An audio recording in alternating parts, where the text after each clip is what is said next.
I'm about to tell you something that still keeps me awake at night. And if you clicked because of the title, then yes, every word you're about to hear is exactly what happened when a stranger offered to save my life, on the condition that I'd save his 4 decades later. I didn't understand what kind of deal that was supposed to be, and honestly, I thought the guy was either lost, confused, or messing with me. I had no idea that accepting his offer would tear open a part of my life I didn't even know existed.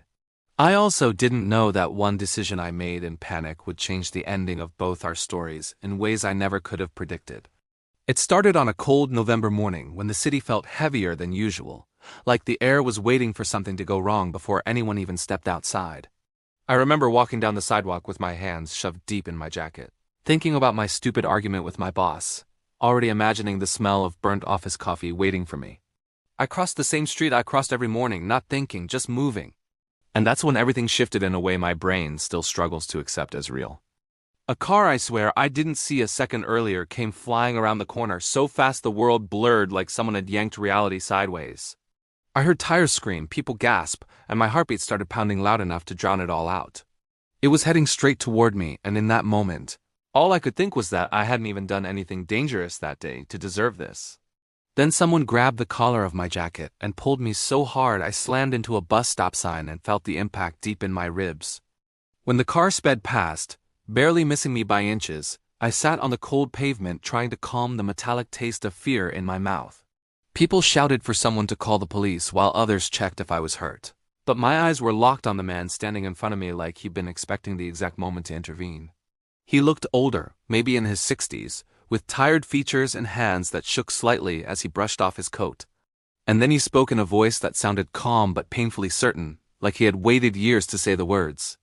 "I just saved your life," he said, staring right into me as if he were searching for my soul. I didn't know what to say because my mind was still trying to catch up to the fact that I could have died seconds earlier. He knelt beside me, lowering his voice so nobody else could hear. Then he said something that knocked my breath out more than the near accident. "In 40 years, he whispered, you'll be there to save mine."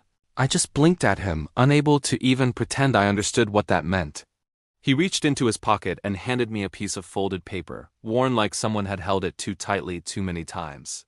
He told me not to open it until I felt the moment was right or until I was ready to understand. Then he walked away, before I could even stand on my feet and ask a single question. The rest of my day was a blur of replaying that moment over and over, telling myself I must have misheard him or that maybe he was sick, confused, or dealing with something personal. But when I unfolded the paper later that night, my heart thudded painfully because it wasn't some warning or weird prophecy like I expected.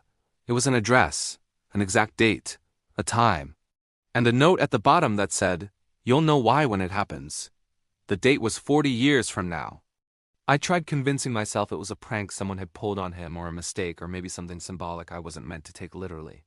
But deep down, something about the way he looked at me made me feel like he truly believed what he said. I put the paper away and tried to forget it, telling myself my brain was just shaken from almost being hit by a car. But forgetting became impossible when strange things started happening. The next week, I was walking home from the train station when I noticed the same man watching me from across the street. He didn't approach, didn't wave, didn't smile. He just watched like he was checking to make sure I was still on the timeline he expected.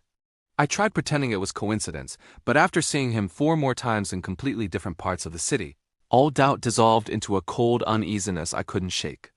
Every time I tried to call out to him, he disappeared into the crowd like he'd slipped through the edges of the moment.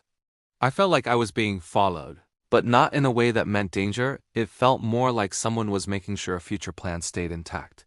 A plan that I wasn't part of making. A plan that apparently depended on me. One night, after weeks of overthinking the whole thing, I finally confronted him when I caught him standing outside my apartment building. He didn't run this time.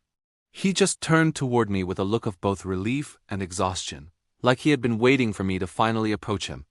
When I asked him who he really was, he hesitated, then answered with quiet honesty. "I knew you'd survive that morning because you already saved me," he said. "I'm just keeping the balance." His voice cracked like someone who had carried a heavy truth alone for too long. And when I asked him what balance he was talking about, he looked at me with a sadness I didn't understand. "You don't see it yet," he said. "But you will." I tried asking more questions, but he stepped back and simply told me that everything I needed to know was already written on that folded paper. Then he disappeared again before I could stop him. I didn't sleep that night, and I couldn't shake the idea that my life wasn't moving in a straight line anymore, but looping around something I didn't understand. Weeks passed, and eventually I started noticing things around me that didn't make sense, tiny glitches. Almost like déjà vu, but sharper, more specific. Sometimes a conversation would happen twice in the same day with slight differences. Sometimes I'd see a reflection in a window that didn't match my movement exactly. And sometimes I'd catch a glimpse of the man watching from a distance, always there when something felt off. I started to fear that the car accident wasn't random, that maybe the stranger knew it was coming and had positioned himself there for a reason. A reason connected to that date 40 years in the future. A reason that made him believe my life and his were intertwined across time. The real turning point came one afternoon when a little girl ran into the street chasing a bouncing red ball. A delivery truck came speeding toward her, and without thinking I sprinted forward and pulled her out of the way. The driver slammed the brakes, and the girl's mother screamed in panic before clutching her daughter tightly. Then she thanked me with tears streaming down her face. But what shook me wasn't saving the girl. It was seeing the man standing across the road with the faintest smile, nodding slowly like he had expected this moment. I realized then that my life was being watched not to harm me, but to confirm that I would eventually save someone. And if I could save that girl without hesitation, maybe the man believed I'd do the same for him decades later. That thought unsettled me more than anything else because it meant he believed he would need saving. It meant he had seen something. Something dangerous, something real, something that didn't exist yet.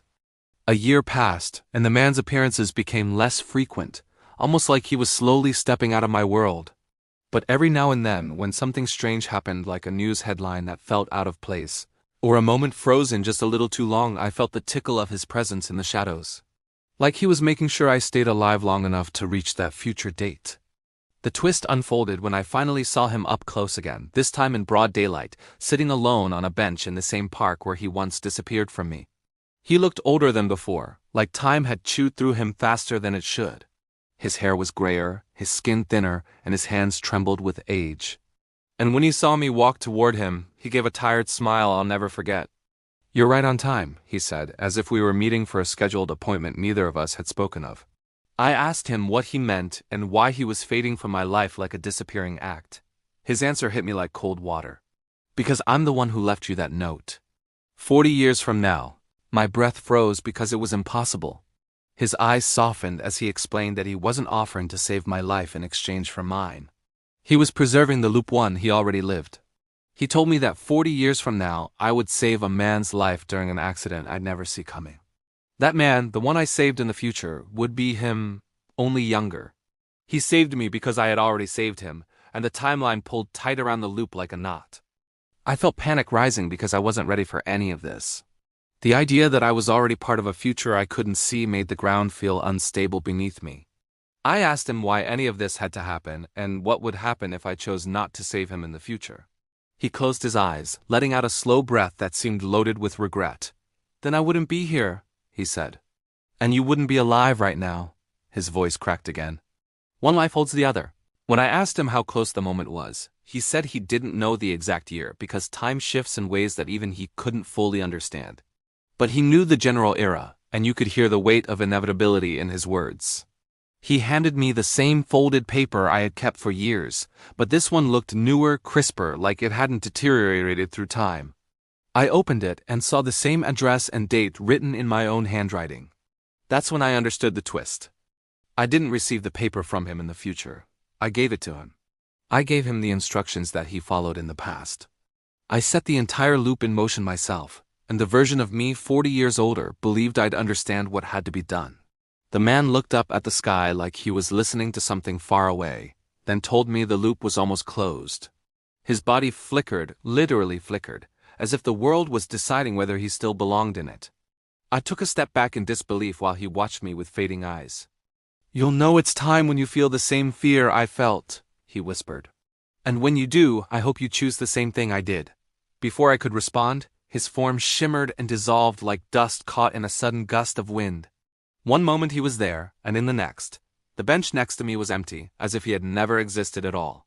I stood there for what felt like hours, trying to process the truth that I had been part of a time loop that depended entirely on a decision I hadn't made yet. A decision 40 years in the future. A decision that would keep me alive today. And now I carry that folded paper again, knowing it came from a version of me who has already lived that moment. Every time I look at it, I feel both terrified and strangely peaceful, like the future is a promise I already made to myself. A promise I'll have to keep. Because one day, no matter how far it feels right now, that moment is coming. And when it does, I'll be the one standing on the other side of the loop, waiting for someone younger, someone who hasn't seen what I've seen, someone who will one day need me the way I needed him. Thank you for listening to my story, and if you want more journeys through impossible moments, mysterious twists of fate, and experiences that bend time in ways you'll never expect, make sure you subscribe to Time Traveling Stories.